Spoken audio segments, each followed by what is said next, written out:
बिस्मिल्लाहिर्रहमानिर्रहीम। अस्सलाम वालेकुम डियर स्टूडेंट्स और you all, I hope you will be fine. Dear students, last lecture में हमने पढ़ा था इकबाल की गज़ल का फ़नी व फ़िक्री जायज़ा। इकबाल की गज़ल थी ला फिर एक बार वही बादा ओ जाम ए साकी। आज हम पढ़ेंगे गालिब की गज़ल दर्द मिन्नत कशे दवा ना हुआ, मैं ना अच्छा हुआ बुरा ना हुआ का फ़िक्री व फ़नी जायज़ा। फ़र्स्ट ऑफ़ ऑल गज़ल का मरकज़ी ख़याल देख लेते हैं। इसमें इंसान मोहब्बत, तकदीर और ज़िंदगी के तकाज़ों में कमज़ोर और नामुकम्मल है, ये बताया गया है।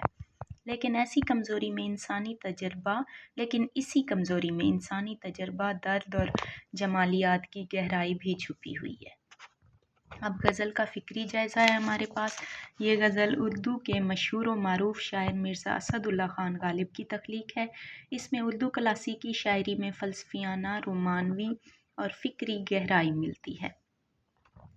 मिर्ज़ा गालिब 1797 में पैदा हुए और 1869 में उनकी डेथ हुई।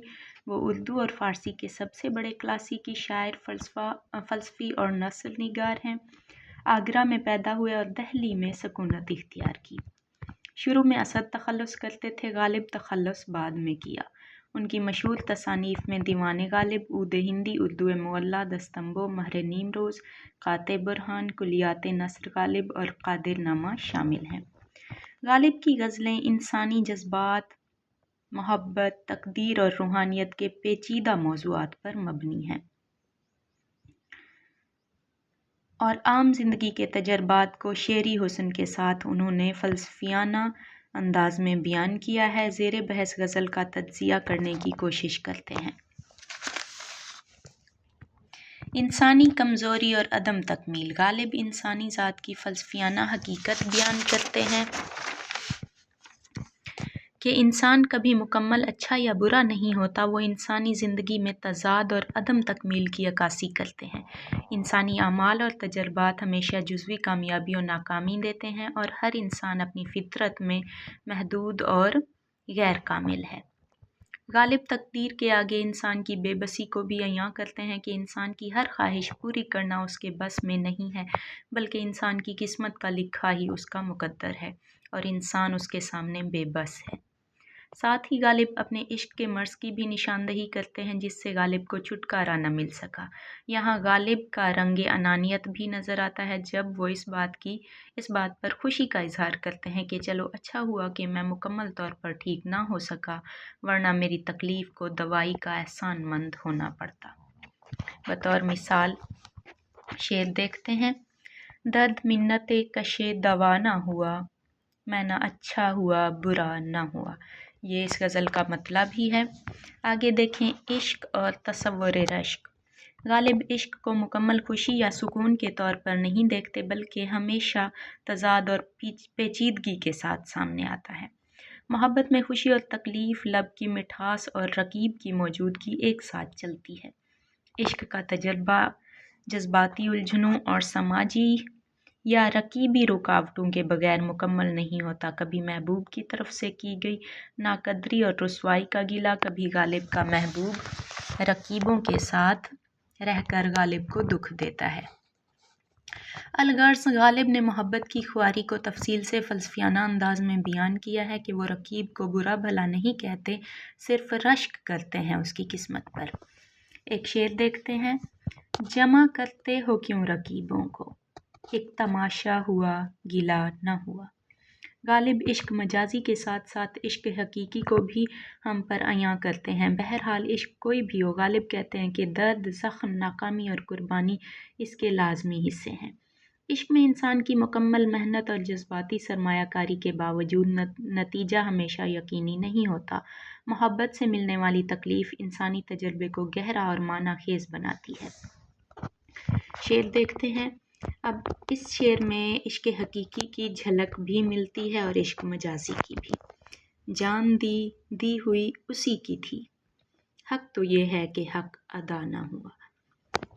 यानी इस गज़ल में एक गालिब इश्क मजाजी से इश्क हकीकी की तरफ सफ़र करते हुए नज़र आते हैं। रूहानियत की अक्कासी। इस गज़ल में रूहानियत एक नहायत गहरा और अहम फ़िक्री पहलू है। गालिब का अंदाज़ ये है कि वो रिवायती मजहबी तसव्वुरात को भी सवालिया, फ़लसफ़ियाना और तजर्बाती ज़ाविये से देखते हैं। क्योंकि गालिब ने जिस ज़माने में आँख खोली, उन्होंने एक अहम मुस्लिम सल्तनत को अपनी आँखों से मिटते हुए देखा था और वतन में अंग्रेज़ों के इक़्तिदार का जायज़ा लिया था। इसलिए उनकी शायरी फ़लसफ़ियाना और गहरी है। गालिब रूहानियत के रिवायती तसव्वुर पर सवाल उठाते हैं। सवाल ये है कि बंदगी का कोई वाज़े फ़ायदा क्यों नज़र नहीं आता। यहाँ रूहानियत को तजर्बे के तौर पर पेश किया गया है, ना कि महज अक़ीदे के तौर पर। यह एहसास ज़ाहिर करता है कि कभी कभी इंसान इबादत और बंदगी के बावजूद रूहानी इत्मीनान से महरूम क्यों रहता है। क्या उसकी बेजा ख्वाहिशात, दुनिया से मोहब्बत या इबादत और बंदगी में कोताही वजह होती है। रूहानियत यहाँ यकीन के बजाय शक, सवाल और तलाश बन जाती है, जिसका मकसद इंसानी फ़िक्र को वुसअत देना है, ना कि शिकवा खुदा से। गालिब दरअसल ये समझाने की कोशिश कर रहे हैं कि अगर आजमाइश ना हो तो इंसान अपनी रूहानी हकीकत कैसे पहचान सकता है। ये ख़याल सूफियाना तसव्वुर से जुड़ा हुआ है और जहाँ दुख और आजमाइश को रूहानी तरक्की का ज़रिया समझा जाता है। शेर बतौर मिसाल, क्या वो नमरूद की खुदाई है, बंदगी में मेरा भला ना हुआ। समाजी तासुर और तंज। उर्दू के अजीम शायर गालिब को उनके अपने अहद में वो आबरू ना मिली जिसके वो मुस्तहिक थे, क्योंकि गालिब का अंदाज़े बयां, शायरी का ढंग और फ़ारसी आमेज़ उर्दू उनके अपने दौर के रिवायती शोरा से बिल्कुल मुख्तलिफ थी।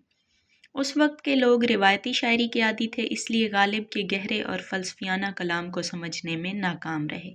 नाक़िदीन ने उनके इब्तदाई कलाम को महमल और बेमाना करार दे दिया और कहा कि उनकी शायरी फ़ारसी के बोझ तले दबी हुई है।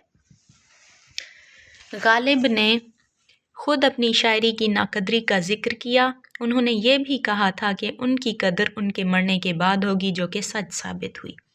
गालिब की गज़ल रिवायती अंदाज़, इश्क व आशिकी के अलावा गहरे और फ़लसफ़ियाना अंदाज़ में मिलती है।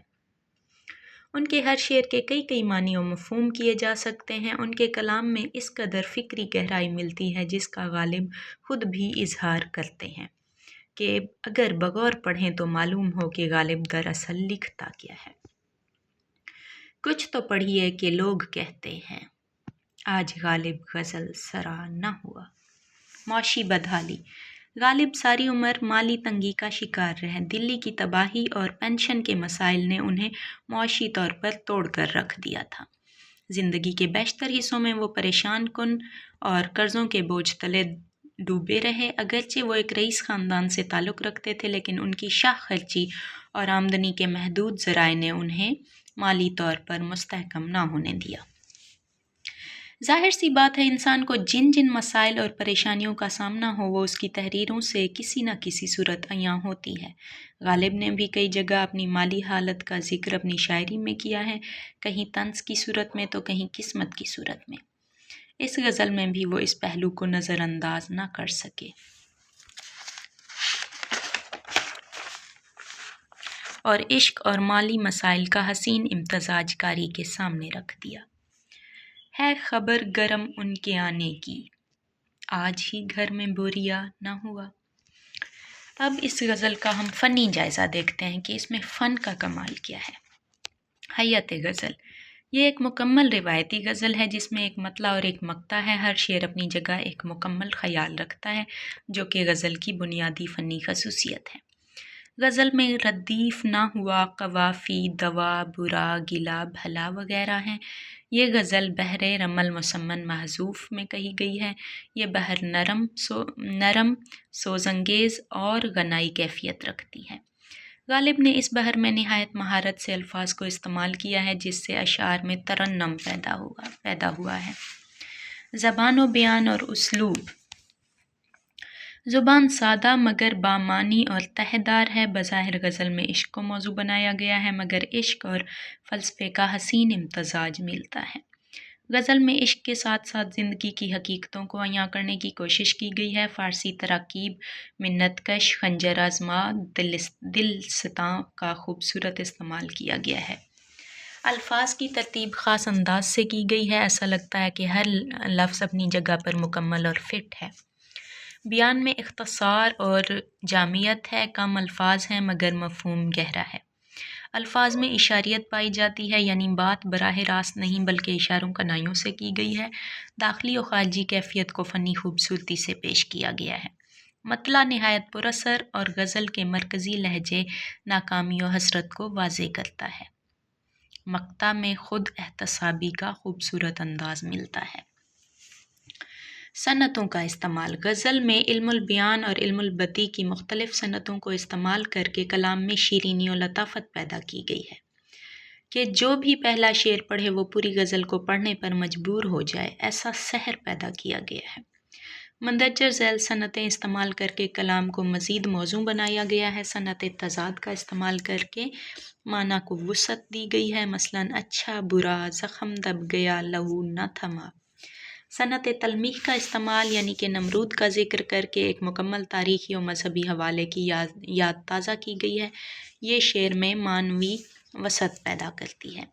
استفہامیہ انداز اور مزاح: جب شاعر سوالیہ انداز اختیار کرتا ہے لیکن اس کا مطلب سوال کرنا نہیں ہوتا بلکہ کسی کیفیت، اعتراض یا احساس کو مؤثر بنانا ہوتا ہے تو اسے استفہامیہ انداز کہتے ہیں۔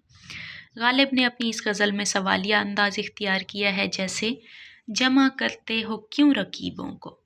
یہاں غالب بظاہر سوال کر رہا ہے مگر محبوب سے حقیقت میں وہ شکوہ اور شکایت ظاہر کر رہا ہے۔ اس سوال میں حسد، درد اور بے بسی چھپی ہے۔ اسی طرح چند اور مثالیں ہیں، جیسے ہم کہاں قسمت آزمانے جائیں۔ یہ سوال دراصل مایوسی کا اظہار ہے، جس میں شاعر کی مراد یہ ہے کہ قسمت آزمانے کا اس کے پاس کوئی موقع ہی میسر نہیں۔ کیا وہ نمرود کی خدائی تھی؟ یہ بھی ایک طنزیہ سوال ہے جس میں وہ محبوب کی بے نیازی کو نمرود کی خدائی سے تشبیہ دے رہا ہے۔ طنز وہ انداز ہے کہ جس میں کسی بات کو بالواسطہ انداز میں تنقید کے ساتھ بیان کیا جائے، اور مزاح سے مراد ہلکے پھلکے انداز میں مسکراہٹ پیدا کرنا ہے۔ غالب کے ہاں یہ دونوں مل کر فکری گہرائی اور شگفتگی پیدا کرتے ہیں۔ مثال ہے، گالیاں کھا کے بے مزہ نہ ہوا۔ پوری غزل میں کہیں پر بھی سخت طنز نہیں ملتی۔ موسیقیت اور ندرت اظہار: ردیف نہ ہوا کی تکرار ایک ردھم اور لے پیدا کرتی ہے کہ پوری غزل کو گنگنانے کو دل کرتا ہے۔ غالب کا تخیل نہایت جدید اور منفرد ہے۔ انہوں نے عام خیالات کو نئے انداز میں پیش کیا ہے، جس سے ہر شعر میں ندرت اور تازگی پائی گئی ہے اور ہر شعر کے مفہوم میں وسعت ملتی ہے۔ تصویر کشی: غالب کی اس غزل میں تصویر کشی نہایت لطیف، علامتی اور فکری انداز میں ملتی ہے۔ کہیں پر تو غالب براہ راست منظر بیان کرنے کے بجائے اشاروں، استعاروں اور کیفیتی پیکروں کے ذریعے قاری کے ذہن میں تصویریں بناتے ہیں، جس سے یہ معلوم ہوتا ہے کہ غالب کا مشاہدہ وسیع ہے۔